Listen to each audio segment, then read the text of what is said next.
Live-Reportage. Jung und verschuldet.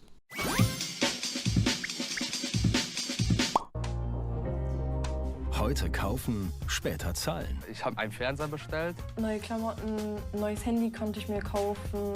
Doch immer häufiger geraten vor allem junge Menschen für Statussymbole und Konsumgegenstände in die Schuldenfalle. Das liegt an den Verlockungen des Internets. Wenn der Schuh nicht eine gewisse Anzahl an Streifen hat oder so, dann bin ich da mit dem Freundeskreis durch. Und Online-Dienstleister machen den Weg in die Verschuldung über Ratenzahlungen und Zahlungsaufschub leicht. Macht ihr sowas? Ihr kauft was und bezahlt später Gedöns? Weil ich hab vor sowas richtig Schiss. Ich mach sowas nicht. Ich finde das fucking gruselig. Ich musste einmal was bei Ikea bestellen und das war über Klarna, glaube ich. Den Artikel kaufst und du bezahlst dann halt erst einen Monat später. Das hat mich gestresst. Holy moly, hat mich das gestresst. Ständig nachgucken, ist es schon runter, ist es nicht runter? Habe ich noch genug Geld, falls das jetzt abgeht? Bäh, ist das scheiße. Bei Klarna wurde es dir schon nahezu aufgedrückt. Ja, also ich hatte da keine andere Möglichkeit damals bei Ikea. Aber ist auch schon eine Weile her. Vielleicht hat sich das auch geändert. Also ich will euch nicht absprechen, dass ihr es anders machen sollt. Aber ich kaufe nur Dinge, für die ich auch Geld habe. Ich weiß, das geht bei einigen Sachen nicht, wie ein Auto oder so. Aber ich habe ja auch kein Auto. Aber wenn ich mir so ein Luxusgut kaufe, sage ich jetzt mal, dann nur, wenn ich auch die Kohle habe. Schulden zu haben ist einfach nicht schön, versaut einem das ganze Leben. Aber da wurde ich auch geprägt. Es liegt mir also nicht in den Genen, ich wurde so geprägt. Wir waren immer arm. Oder anders, meine Mutter war immer verschuldet. Wir waren nicht arm, das wäre gelogen, wir hatten ein Haus. Meine Mutter war immer verschuldet. Es ging am Ende des Monats nicht darum, wieder in schwarze Zahlen zu schreiben, sondern nicht noch weiter ins Dispo zu fallen. Da will ich einfach niemals hin. Freitagmorgen in Hannover. Kelly mistet gerade ihren Kleiderschrank aus, denn der ist rappelvoll. Strickjacke, ein Jumpsuit, ne, also auch viele Sachen irgendwie im Sale, ne, hier auch an Pullovern. Das sind halt viele Sachen, die, ja, nicht hätten sein müssen, zwangsläufig. Kelly ist 30, macht eine Ausbildung zur Ergotherapeutin. Sie schätzt ihre Konsumschulden auf 4.000 bis 5.000 Euro. Au.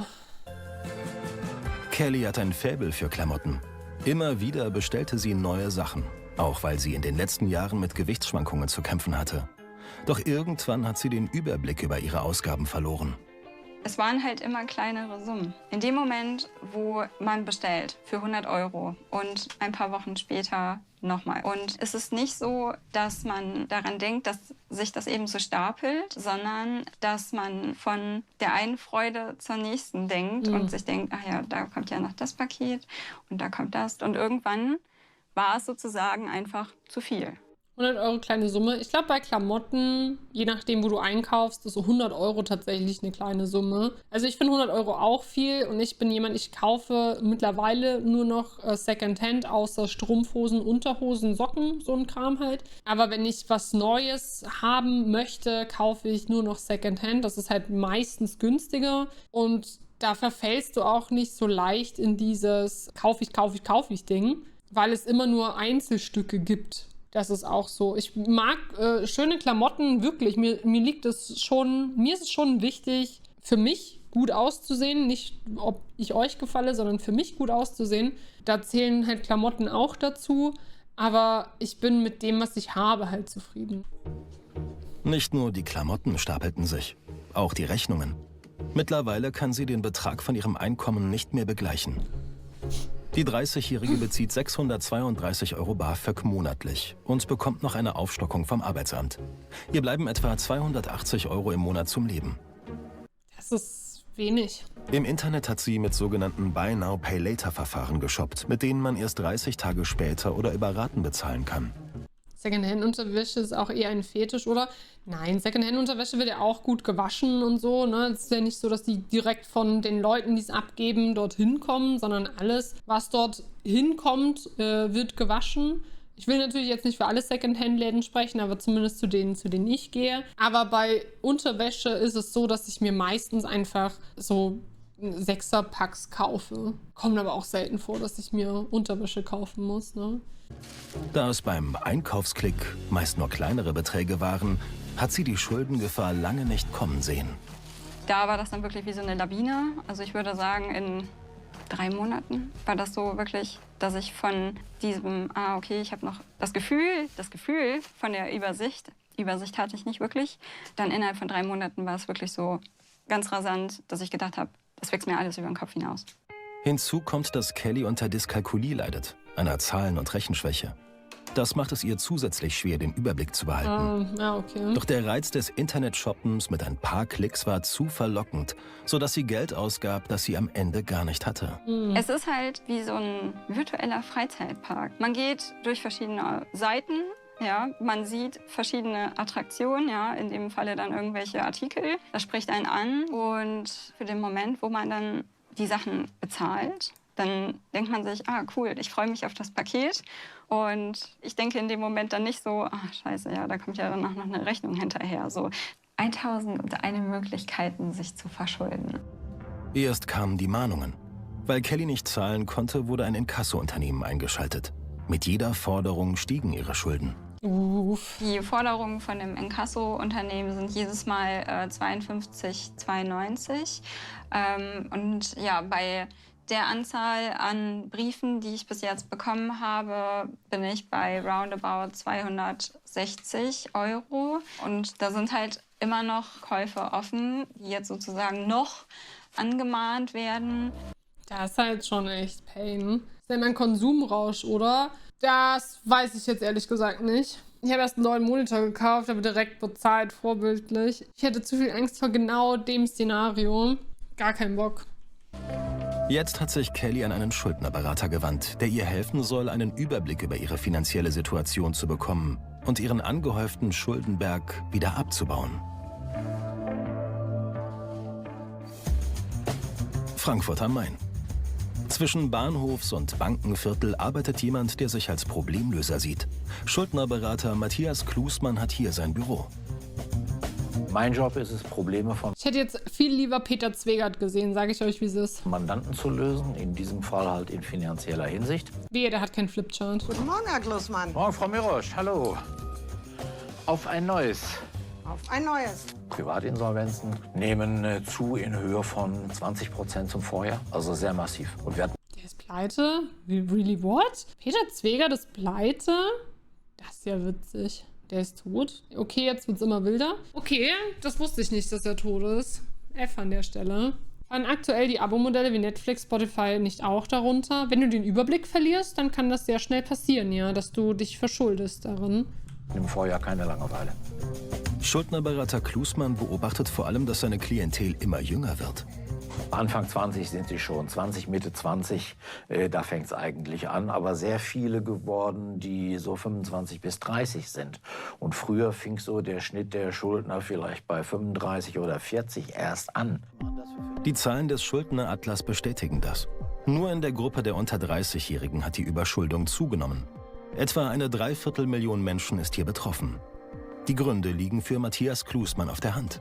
Das liegt an den Verlockungen des Internets. 250.000 Menschen. Also das ist wild. Da musste ich jetzt lange drüber nachdenken. Dass ich per Mausklick kaufen kann, dass ich Dinge kaufe, die ich gar nicht wirklich brauche. Aber wenn das... Ja, warum sagt er nicht 750.000? Warum sagt er 250.000 Menschen? Das war jetzt so... what? Für Ossis Viertel von Millionen. Der Schuh nicht eine gewisse Anzahl an Streifen hat oder so, dann bin ich da mit dem Freundeskreis durch. Und deshalb gibt es eben eine gewisse Kaufsucht. Matthias Klusmann ist seit 15 Jahren Schuldnerberater. So, Frau Mirosch, man sieht, dass die Ferien rum sind, ne? Die Post wird wieder mehr. Ja, alles wir sind ja auch Fanpost fleißig. für uns. 20 bis 30 Beratungstermine vergibt er pro Woche. Insolvenzverfahren sind aufwendig. Daher müssen neue Schuldner manchmal etwas Geduld haben. bezahlt man den eigentlich? Also ich weiß, dass es Schuldnerberater gibt, die manchmal für Menschen, die armutsbetroffen sind, kostenlose Stunden anbieten. Wie das für, ich sage jetzt mal, das normale Volk ist, weiß ich nicht. Tatsächlich, weiß ich nicht.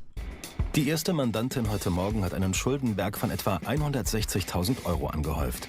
Boah, Junge! Digga, so viel verdiene ich nicht mal im Jahr. So viel verdiene ich nicht mal in 2 Jahren. So viel, what?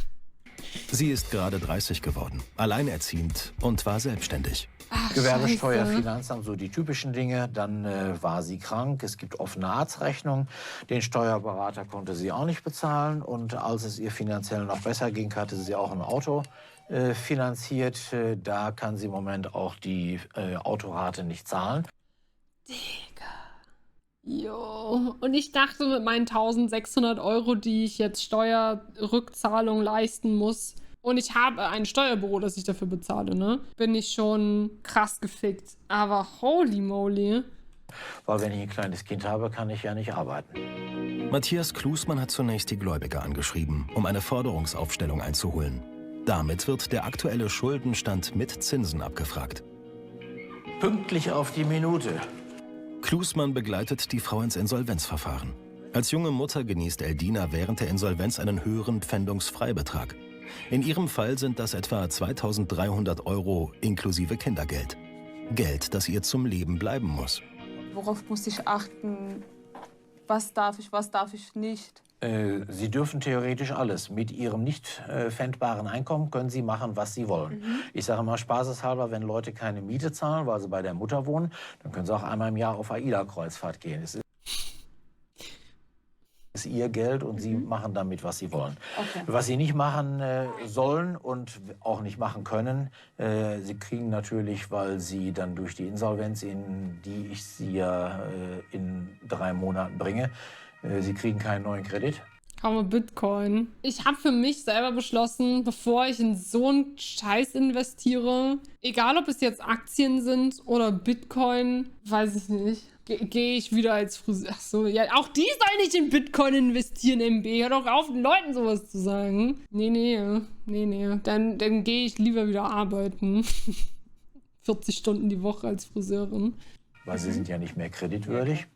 Mein Freund hat jetzt letztens erst seine Aktien für GameStop verkauft. Eldina war selbstständig. Sie hatte unter anderem einen Kiosk und eine Gebäudereinigungsfirma. Hab's nicht ernst gemeint. Okay, warte, wir gucken uns das gleich nochmal an. MB, ich weiß nicht, ob du schon öfter da warst und heute nur zum ersten Mal geschrieben hast oder hier zufällig drauf gestoßen bist. Auch wenn man was nicht ernsthaft meint im Chat, auch wenn Kappa dahinter ist und ich habe es auch nicht ernst genommen, ich werde sowas nicht einfach stehen lassen. Nicht, weil ich dir eins reinwürgen will, weil ich halt einfach nicht möchte, dass andere Leute, die das lesen, denken, das ist legit so, you know? All good. Du hast nichts falsch gemacht. GameStop hat es für ein Bier gereicht, nee, aber für ein Sofa. Monaten bringe. Sie kriegen keinen neuen Kredit, weil Sie sind ja nicht mehr kreditwürdig. Eldina war selbstständig. Sie hatte unter anderem einen Kiosk und eine Gebäudereinigungsfirma. Finanziell ging es ihr gut. Doch persönliche Schicksalsschläge brachten sie aus der Bahn und in die Schuldenspirale. Über 3,5 Jahre war ich selbstständig gewesen.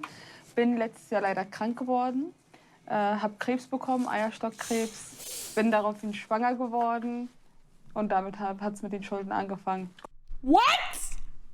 Sie hat Eierstockkrebs und ist daraufhin schwanger geworden. Das ist eine wilde Aufeinanderfolge von Lucky. Ja, anyway, ich hoffe, sie hat den Krebs besiegt und so. Heißt Tobi vielleicht Hempel mit Nachnamen? Richtig. Ich konnte nicht mehr arbeiten während der Schwangerschaft. Konnte dann auch noch operiert werden. Angst um das Kind. Trotz der Belastung wollte sie sich und ihrem Kind etwas gönnen. Kaufte online auf Raten Kleidung und Sachen fürs Baby. Nun sind zu ihrem geschäftlichen Schuldenberg weitere Konsumschulden dazugekommen. Scheiße, Wenn ich mit Digga. Bargeld zahle, weiß ich, okay, ich habe jetzt noch 100 Euro in der Tasche. Sind die 100 Euro weg, kann ich nichts mehr kaufen.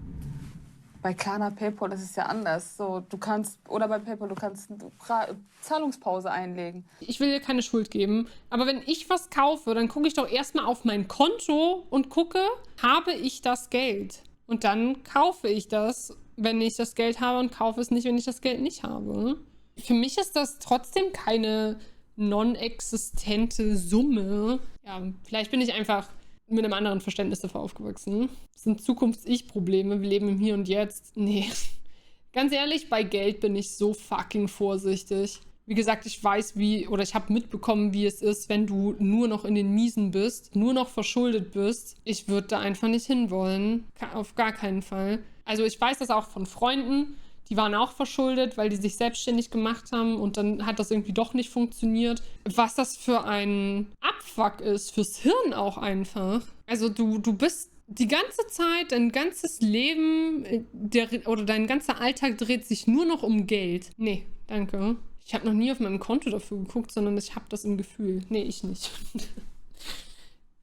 Ich gucke lieber nochmal. Also ich habe das auch im Gefühl, aber ich gucke trotzdem lieber nochmal nach, ne? Du kannst diesen Monat nicht zahlen? Zahl doch in 30 Tagen. Wir bieten es dir an mit einem höheren Zinssatz. Man spürt es nicht, man merkt es nicht. Also es ist schon erschreckend. Klusmann beantragt für Eldina nun ein Insolvenzverfahren.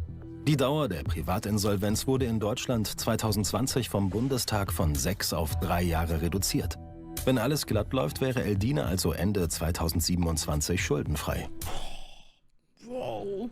Ein halbes Jahr später ist ihre Schufa sauber. Sie werden aus dem Schuldnerregister beim Amtsgericht gelöscht. Das heißt, es weiß keiner mehr, dass sie ein Schuldenproblem hatten und auch keiner, dass sie in der Insolvenz waren. Eldinas Zukunft ist also nicht völlig verbaut.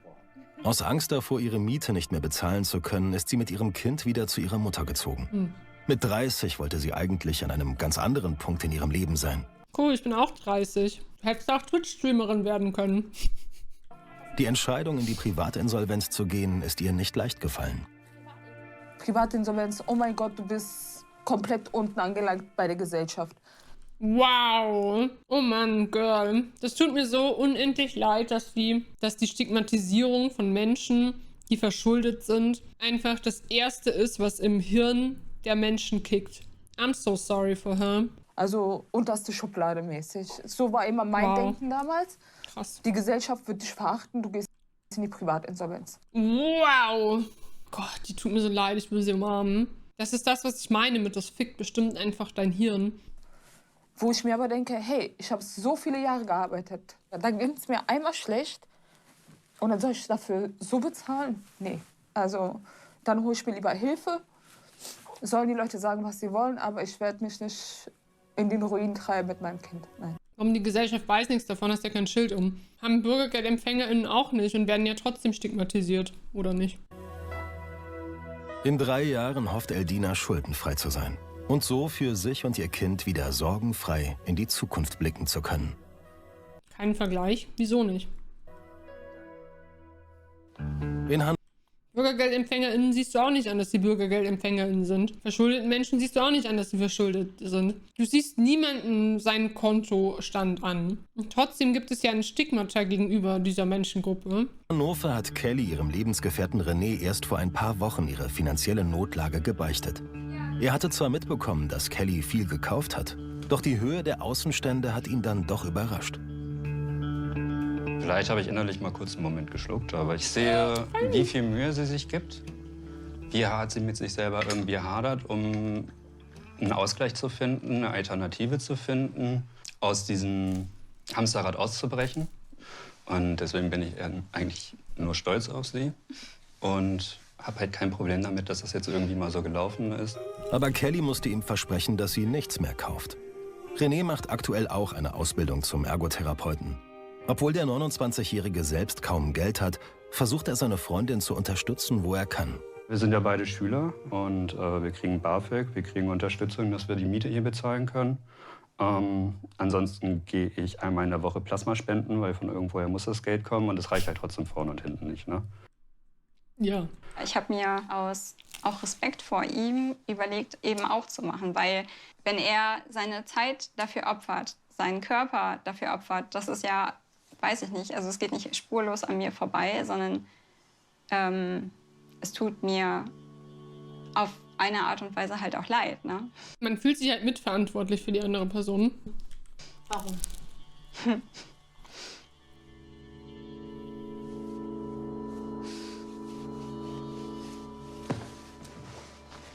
Also. Oh. Er ist ein Greenfly. Weil ich dadurch das Gefühl habe, dass er sich für unsere Situation mehr opfert als ich. Sie selbst will jetzt auch etwas tun, um den Schuldenberg abzubauen.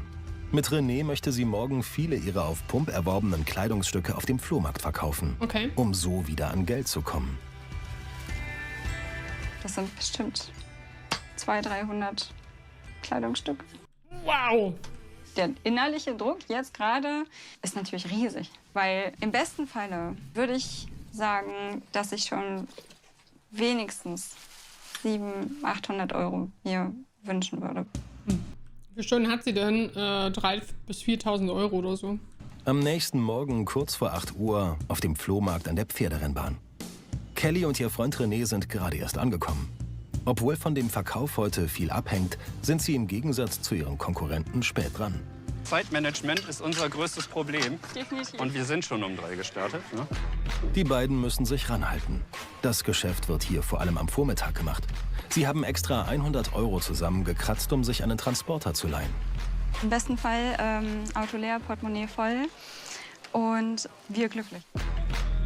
Doch je später der Aufbau, desto geringer die Einnahmen. Viel Zeit dürfen sie sich nicht lassen, um die Kleidungsstücke auszustellen. Die heutigen Einnahmen sind wichtig für Kelly. Mal gucken, ich bin gespannt. Also das Geld ist unschätzbar wichtig für uns. Also, ich meine, ich finde es cool, dass die das macht so. Wenn du überflüssige Klamotten hast, ne, kannst du die immer irgendwie auch gewinnbringend für dich loswerden. Aber ich frage mich, warum sie nicht sowas wie Vinted nutzt gerade. Also, gerade wenn ihr Zeitmanagement nicht das Beste ist. Also, nicht, dass das mit dem Flohmarkt keine gute Idee wäre, aber ich weiß nicht, ob am Flohmarkt die Zielgruppe für sowas da ist. Und positiv bleiben und Aber I wish luck. hoffen, dass es wird. Haben da kein Geld bekommen? Bei Vinted? Wieso solltest du da kein Geld bekommen? Damals, als ich bei Vinted gekauft habe, musste ich schon immer was bezahlen an die Leute. Ein erster potenzieller sein, Kunde Eugen. interessiert sich für eine fast ungenutzte Popcornmaschine. Würde ich vielleicht 15 oder 10 €? Bei Vinted bekommt man Guthaben, um damit dort einzukaufen. War das schon immer so? Konnte immer abheben bei Vinted. Ich habe irgendwie auch im Kopf, dass ich das einfach ganz normal über PayPal und so gemacht habe. Ja? Perfekt, danke schön. Klasse, ich freue mich super. Hallo Jesus. Vielen lieben Dank. Wenig später hat eine Dame Kellys Motorradbekleidung für sich entdeckt. Oh, verkauf die bloß nicht zu günstig. Meine Angebot ist 500 €. 500 €.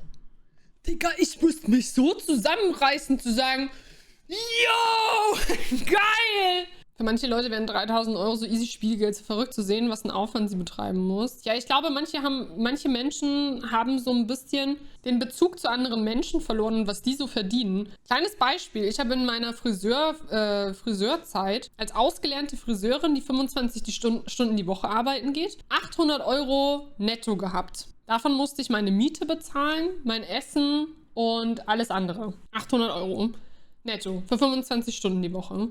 Mehr konnte ich zu dem Zeitpunkt nicht arbeiten gehen, weil Depression und so und Wiedereingliederung, ne?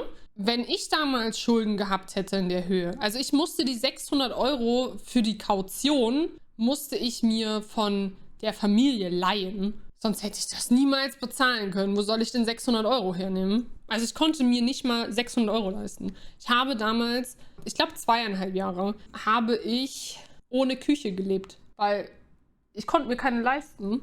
Aber ich weiß auch, dass man sich an Geld gewöhnt. Ich habe jetzt auch nicht wirklich viel mehr Geld als damals, als ich als Friseurin gearbeitet habe. Aber ich kann zum Glück mittlerweile etwas machen, was mir viel mehr Erfüllung gibt. Das ist das, was das für mich halt aufwiegt. Aber ich kann auch nicht in Urlaub fahren. Was würdest du dann für die Einzelnen haben? Ich würde halt gerne für die wenigstens 50 € mehr haben wollen. Bei der bin ich mit 200 okay, aber für die würde ich halt schon gerne... 350 dann. Ja, eigentlich. 525. Habe ich auch schon gesagt. Sie sind unsere beste Kundin. Wir laden Sie auf einen Kaffee ein. 500, das ist meine letzte Wort. Digga, bitte nimm die 500 €. Bitte. Ja. Ja, gut. Bitte nimm doch einfach die 500 Euro, Girl. Oh, nicht, dass sie sich unter Wert verkaufen soll, aber... Auch wenn Kelly mehr als das Doppelte für die Motorradsachen bezahlt hat, die 500 Euro helfen ihr. Ein erster Kassensturz um 9:15 Uhr.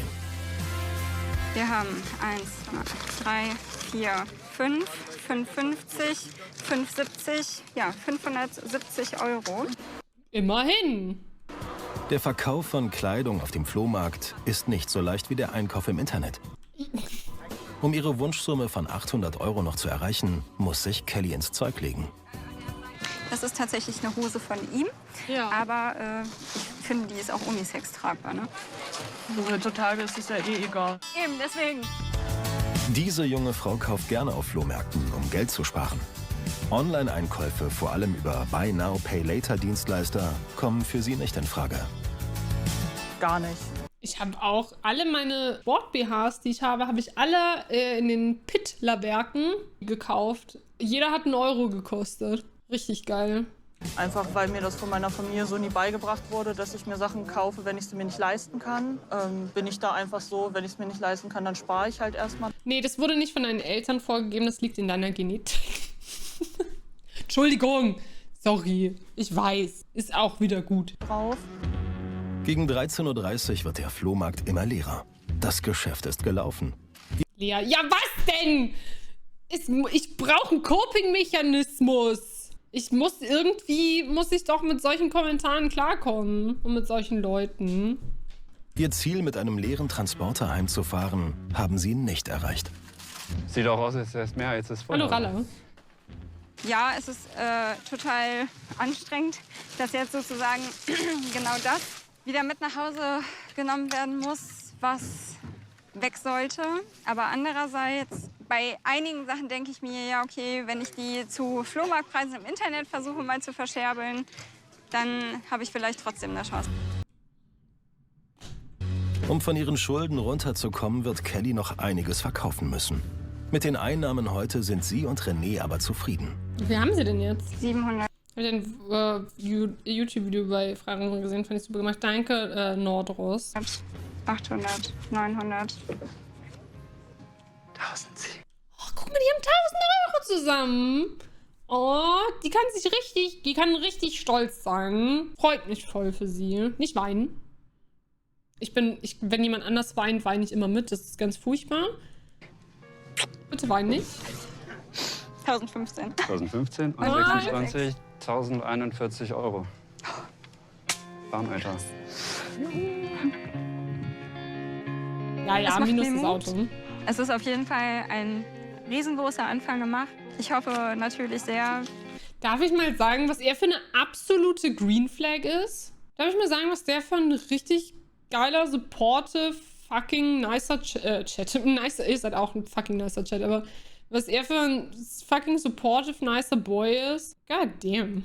Das werden wir ja beim Gespräch mit dem Schuldnerberater herausfinden, ob es möglich ist, die Privatinsolvenz zu umgehen. Ich würde es mir von Herzen wünschen. Der heutige Tag bestärkt die beiden darin, dass Kelly es schaffen kann.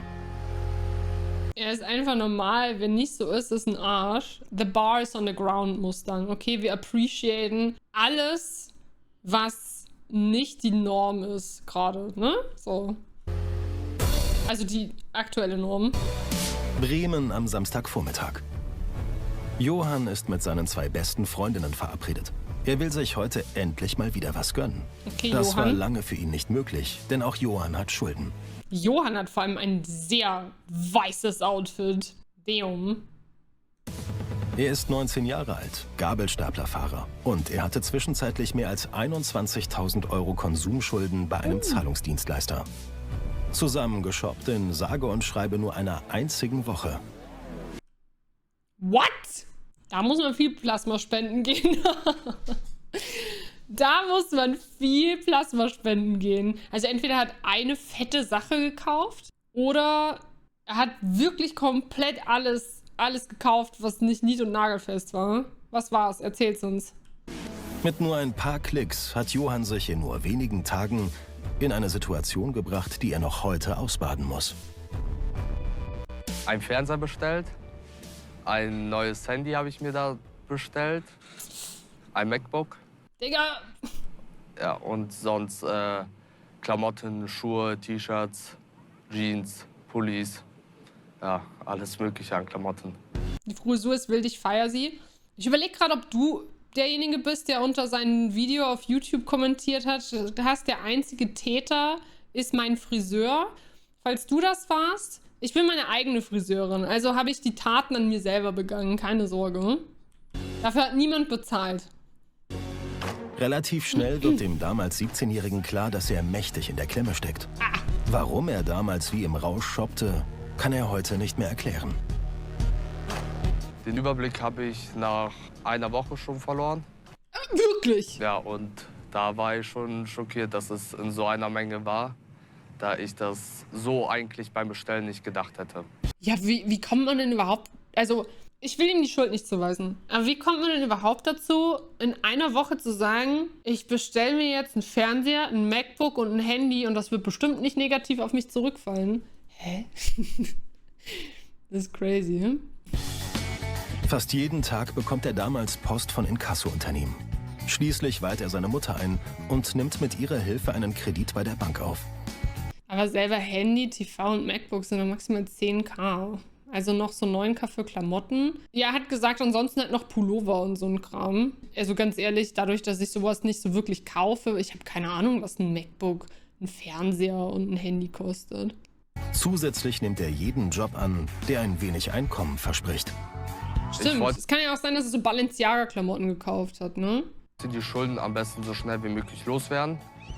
Deshalb habe ich so viele Stellen angenommen, damit die Leute auch das Geld bekommen. Das war so ein Antrieb für mich. Seit fast 2 Jahren bemüht er sich, seine Schulden zu tilgen. Ich bezahle also jetzt zurzeit 500 € monatlich. Wenn es geht, auch mal mehr. Da er noch zu Hause wohnt, spart er sich die Miete. Nach Abzug aller Fixkosten bleiben dem 19-Jährigen etwa 600 € im Monat. Online Leg die Schuhe weg! oder auf Pump kauft er nichts mehr. Wenn er jetzt mal shoppen geht, legt er vorher immer eine Maximalsumme fest. Ich hab's gelesen, Beldrix. Dankeschön. 150 € hat er heute dabei. Ich habe Bargeld dabei, damit ich nicht so viel ausgebe. Ja, es ist eine gute Strategie, sich das als Bargeld in die Hand zu nehmen. Ich weiß nur nicht, ob es jetzt überhaupt sinnvoll ist, trotzdem weiter shoppen zu gehen. Aber ich bin halt auch keine Psychologin in der Hinsicht, was so ein Kaufverhalten anbelangt. Deswegen wäre ich da, eine schwierige Sache. Ich habe jetzt letztes Jahr einen Haufen Kreditschulden gemacht, aber kalkuliert, zahle es jetzt monatlich ab und ich musste letztes Jahr einfach raus, weil mir die Decke auf den Kopf gefallen ist. Also habe ich mir einiges an Campingzeug und eine neue gute Kamera zugelegt für mich und meinen Hund. Habe mir einen Mietwagen geordert und bin dann mit einem Hund auf einen Roadtrip nach Schweden für eine Woche. Jetzt habe ich noch 5 kaufen. Gehe aber auch Vollzeit arbeiten und kann das abbezahlen, auch wenn es dauert. Im Endeffekt musst du damit glücklich werden. Ich werde dir nicht sagen, wie ich das also ich kann dir schon sagen, wie ich das handhaben würde, aber das ändert ja dann nichts, ne? Und das ist das Maximum, was ich heute ausgeben wollen würde. Seinen Freundinnen Luisa und Chantal hat sich Johann mit seinem Schuldenproblem damals zuerst anvertraut. Als ich es euch erzählt habe, war das schon, habe ich mich schon geschämt dafür. Alles gut, Chris. Also das war schwierig, das zu sagen, aber ich habe es halt trotzdem gemacht, weil ihr meine Freunde seid und in diesem Moment habe ich einen guten Rat gebraucht. Ja, wir haben halt nicht erwartet, dass es so viel ist, aber wir lieben dich trotzdem so, wie du bist. Und man ist natürlich auf jeden Fall geschockt. Ja, man war auf jeden Fall echt geschockt. Also uns ist fast alles aus dem Gesicht gefallen. Aber man denkt natürlich an seinen Freund. So. Also wir sind ja alle 3 beste Freunde und wir dachten einfach in dem Moment nur, wir müssen ihm helfen. Von Buy Now, Pay Later Anbietern halten die beiden sich fern, nachdem sie bei ihrem Kumpel erlebt haben, wie schnell man in der Schuldenfalle landen kann. Glaube ich. Man hat die Geldscheine nicht in der Hand, das heißt, man sieht nicht, wie viel man eigentlich ausgibt. Ja. Man denkt, man kann noch mehr. Ja, man überschreitet Grenzen, die man nicht überschreiten wollte. Die letzten 2 Jahre hat Johann auf vieles verzichten müssen, hatte mehrere Nebenjobs. Auch hier auf der Kirmes.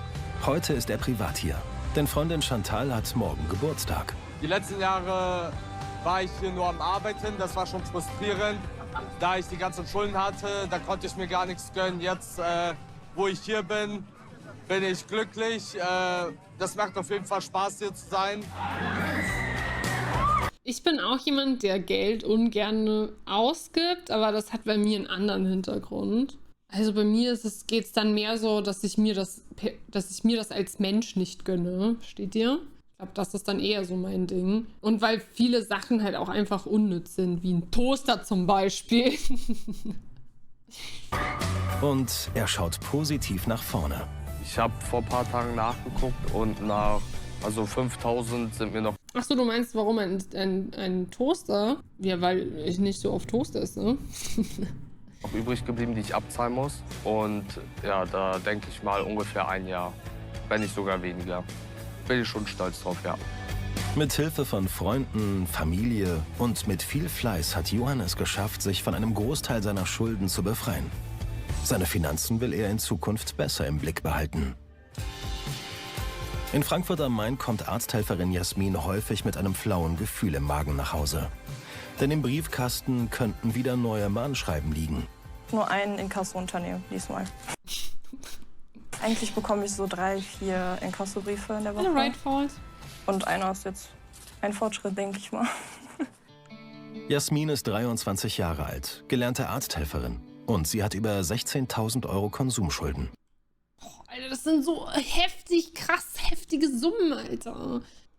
Die sind nicht über Nacht entstanden, sondern über mehrere Jahre. Jasmin sagt, sie konnte nicht gut mit Geld umgehen. Schon mit ihrem ersten Ausbildungsgehalt überschätzte sie ihre finanziellen Möglichkeiten. Ich habe mit 16 meine Ausbildung angefangen und da hat es angefangen. Ich hatte einmal riesigen Bammel vorm Briefkasten und das war, als ich meine Steuer zum ersten Mal gemacht habe und dann halt gewartet habe, was das Finanzamt zurückschreibt. Da war ich sehr wuschig, weil da wusste ich nicht, was auf mich zukommt. Weiß nicht warum, aber muss voll an Squid Game denken bei dem Video. Verstehe. Wir haben mit 16 von Leipzig nach München gezogen und der Albtraum mit der Kohle ging los. Ja, München ist auch arschteuer. Bei 8K dachte sie sich ja, nee, geht noch. Ich weiß nicht, wie schnell sowas geht. Wir haben ja gerade vorhin schon mitbekommen, dass das halt dann vor allem, wenn Zinsen draufkommen und Inkasso-Unternehmen dir schreiben und 50 € zusätzlich wollen, dass das dann ganz schön schnell geht. Du machst den ersten Schritt in die Richtung und suchst dir dann noch so 1, 2 Unternehmen aus, wo du das Geld ausgibst, das du nicht hast und dann die dich so richtig. Ich hatte halt früher nie Geld. Meine Mutter war alleinerziehend und dann war das so, wow, ich habe auf einmal 500 € im Monat. Ich kann mir alles leisten, was ich schon seit Jahren möchte. Und vielleicht auch der falsche Bezug dazu, wie viel Geld wert ist. Und habe mir dann halt das geholt, alles, was ich haben möchte. Und habe dann halt so angefangen, alles auf Raten zu kaufen, weil ich mir dachte, okay, dann bleibt mir im Monat ja mehr übrig. 500 € im Monat ist doch gar nichts. Ja, für manche ist das halt viel Geld, vor allem wenn sie vorher nie welches hatten. Als ich, mein Ausbildungsgehalt im 3. Lehrjahr waren 460 € roundabout für 40 Stunden die Woche und hatte noch 2 Jobs zusätzlich, weil ich mir sonst die Wohnung und mein Auto nicht hätte leisten können. Und als ich dann meinen ersten richtigen Lohn als Friseurin hatte mit 50 Stunden, also das waren nicht offiziell 50 Stunden die Woche, sondern halt, offiziell waren es 40 Stunden, aber inoffiziell 50. Da war ich dann bei 1.200 € brutto. Das war, glaube ich, noch nach alten Stundenlohn mit 10 € irgendwas. Und da war ich so, boah, krass. 1.200 €, ist das viel? Ja, dann kommt die Miete weg, dann kommen irgendwelche Gebühren weg, dann kriegst du deine erste Nebenkostenabrechnung und dann merkst du, was eigentlich alles dazugehört an Kosten für dein Leben. Und ich habe immer sparsam gelebt. Ich habe noch nie in meinem Leben auf großem Fuß gelebt und habe übel viel Kohle ausgegeben für alles, was ich wollte. Ich habe es immer kalkuliert. Und Digga, ist mir das schwer gefallen, mit mehr als dem Doppelten von dem Einkommen, das ich vorher hatte, irgendwie haushalten zu lernen. Das geht richtig schnell. Auf Social Media und auch bei ihren Freundinnen fand sie damals reichlich Motivation, um immer weiter zu shoppen. Es war auch ein Impuls, so mithalten zu können mit meinen Freunden zum Beispiel.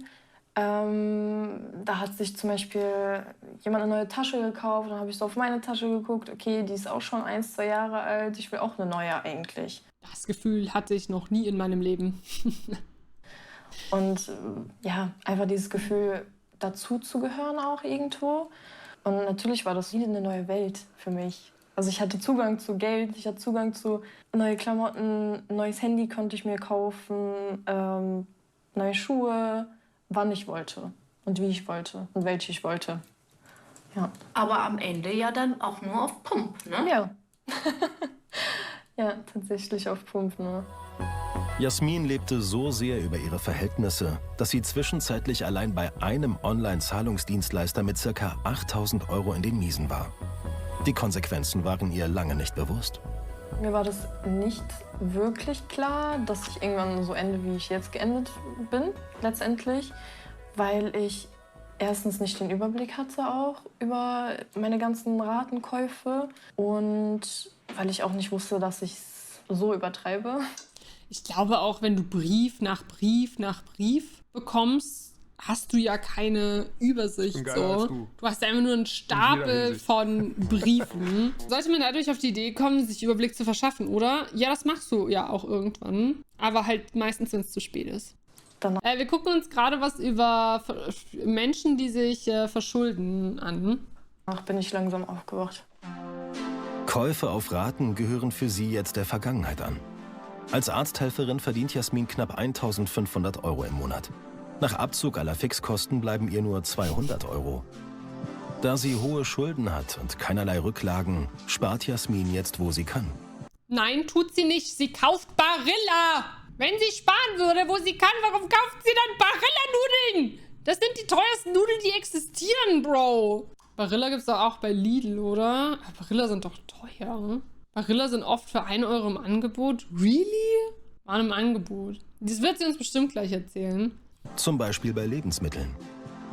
Ich kaufe halt, wenn ich Angebote sehe, zum Beispiel wenn jetzt, weiß ich nicht, das im Angebot ist, eine Tube Tomatenmark, kaufe ich gleich 5 von denen, damit ich ein bisschen Vorrat habe. Oder das gleiche halt bei so Sachen, bei Nudeln auch oder bei Mehl, damit ich eben sparen kann.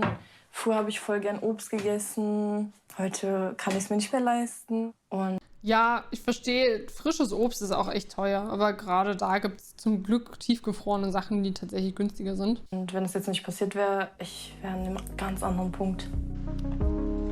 Als Jasmin klar wird, dass sie alleine nicht mehr aus der Schuldenspirale herauskommt, wendet sie sich an Schuldnerberater Matthias Klusmann. Bei ihm hat sie heute einen Termin.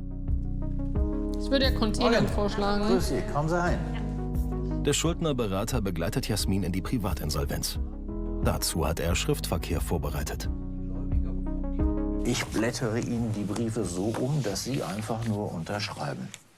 Das ist ja nett. Wann genau beginnt dann die Insolvenz bei mir? Also üblicherweise, Frankfurt ist relativ zügig. Mit 23 Jahren in die Privatinsolvenz. Das bringt zwar auf weite Sicht die Lösung für ihre finanziellen Probleme, ist aber auch mit großen Einschränkungen verbunden. In den nächsten 3 Jahren ist sie nicht kreditwürdig. Alles über einer Summe von etwa 1.500 € wird von ihrem Konto gepfändet. Und beispielsweise eine neue Wohnung würde sie wohl auch nicht bekommen. Aber all das nimmt die 23-Jährige jetzt hin. Komischerweise erleichtert. Naja, actually bleibt dir nicht sehr viel anderes übrig. Also der Grund, dass ich in die Insolvenz muss, natürlich nicht so gut. Aber ich bin eigentlich relativ froh darüber, dass ich jetzt diesen Schritt gewagt habe, weil es die beste Entscheidung ist und es mir so die Last vom Herzen einfach nimmt. Ja, womit ich halt über Jahre lang mit zu kämpfen hatte. Würde Jasmin versuchen, ihre Schulden selbst abzuzahlen, hätte sie aus der Sicht von Matthias Klusmann tatsächlich mehr Nachteile. Ab wie viel Minus ist mit Privatinsolvent? Ab wann kann man eine Rettung von öffentlichen Mitteln haben, wie bei Großunternehmen?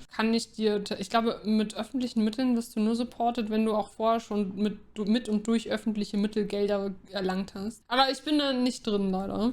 Dann haben wir in Deutschland ja viele Dinge, die so ein bisschen bescheuert sind. Dazu gehört auch, dass nach einer Insolvenz nach 6 Monaten Ihre Schufa gelöscht wird. Wenn Sie sich aber krummlegen und Ihre Schulden zum Beispiel innerhalb von 36 Monaten bezahlen, dann kriegen Sie auch einen Erledigt-Vermerk bei der Schufa. Der bleibt aber 3 Jahre zum Jahresende stehen. Das heißt, durch eine Insolvenz ist Ihre Schufa 3 Jahre schneller sauber, als wenn Sie Ihre Schulden bezahlen. Der Ehrliche ist halt der Dumme. Der Ehrliche ist halt der Dumme. In ein paar Wochen wird Jasmin ihren Insolvenzantrag unterschreiben. Sich Hilfe von einem Fachmann zu holen, ist ihr nicht leicht gefallen. Die 23-Jährige hat sich für ihre Situation geschämt. Erstmal der Gedanke daran, dass ich alle meine Schulden auf den Tisch legen muss, von einer fremden Person eigentlich, war so eine Horrorvorstellung und hat sich nicht so wirklich gut angefühlt, aber ich wusste, ich muss es tun, weil anders geht's halt nicht. Ich bin so froh, dass ich diesen Schritt gewagt habe und auch so ein bisschen Hoffnung hat er mir auch gegeben, was mir halt in den letzten Jahren echt gefehlt hat. Für ihre Zukunft fühlt sich die 23-Jährige jetzt besser gerüstet. Ich habe daraus viel gelernt. Ich bin mir sicher, dass, weiß ich nicht, wenn ich das jetzt nicht gemacht hätte früher, dass ich trotzdem noch so ein bisschen, ich weiß vielleicht immer noch nicht, wie ich mit Geld umgehen kann oder wie ich wirklich sparen kann, intensiv sparen kann. Wenn die Privatinsolvenz überstanden und Jasmin in 3 Jahren schuldenfrei ist, hat sie ein Ziel. Geld ansparen für einen Führerschein. Okay.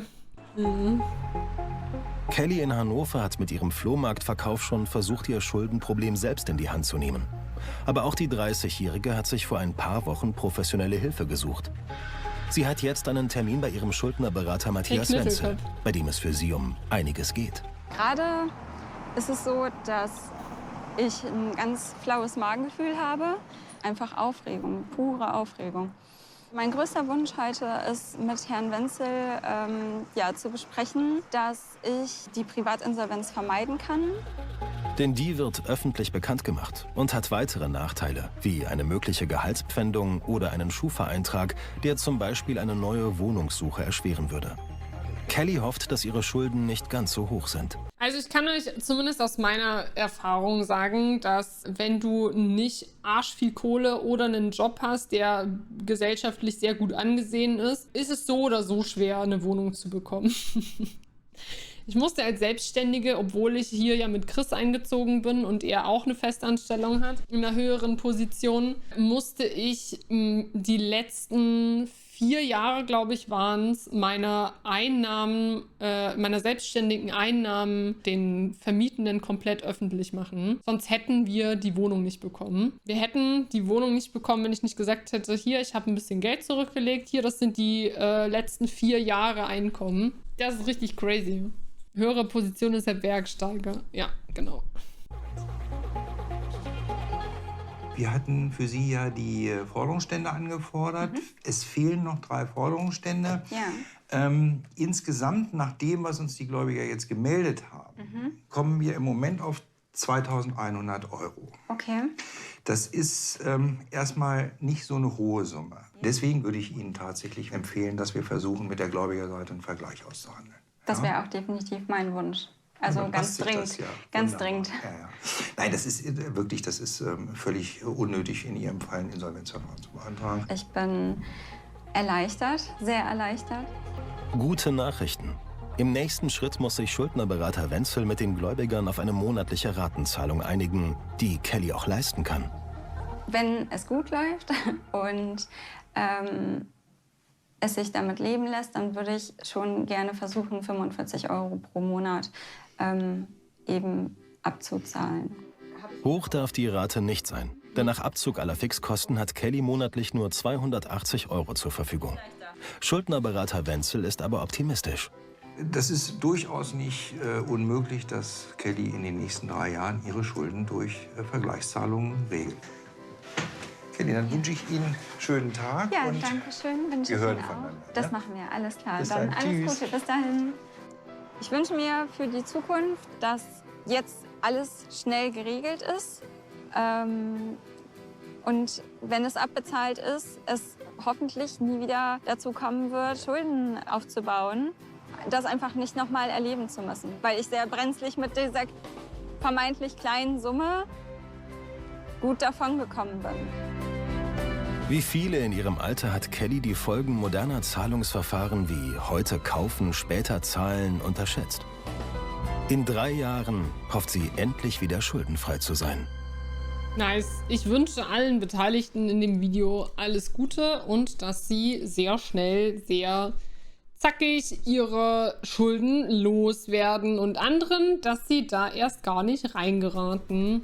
Für mich sind Schulden so ein Weit-Weg-Thema, weil mir ein ganz anderer Umgang mit Geld in den Genen liegt und ich deswegen gar nicht erst auf die Idee kommen würde, so zu agieren. Was nicht bedeutet, dass ich nicht nachvollziehen kann, dass man da reinrutscht. Gerade wenn man sich generell vielleicht nicht so viele Gedanken über Geld macht. Aber ich bin da einfach anders aufgewachsen. Es würde vielen helfen, wenn der Umgang mit Geld in der Schule beigebracht wird. Gehe ich voll mit. Es müssen auch noch andere Sachen in der Schule angesprochen werden, die für das weitere Leben überhaupt wichtig sind. Was kommen alles für Kosten überhaupt auf mich zu, wenn ich alleine lebe? Wie fülle ich ein Steuerformular aus? Wie koche ich mir ab und zu ein gesundes Essen?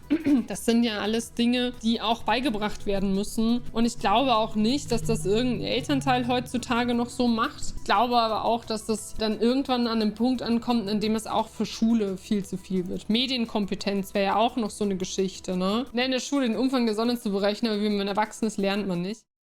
Es gab auch andere Menschen in den Kommentaren übrigens, die erzählen, dass es gar nicht sein kann, ne, dass das an der Erziehung mit unterliegen kann, weil Bonobo-Affen hat man auch Spielzeug gegeben und da haben sich männliche Bonobo-Affen einen Laster ausgesucht und das ist der Beweis dafür, dass Männer sich halt aus genetischen Gründen Lastwagen aussuchen als Spielzeug. Okay, Bro, da kann ich halt auch nicht gegen argumentieren, ne? Zum Glück sind wir alle keine Bonobos.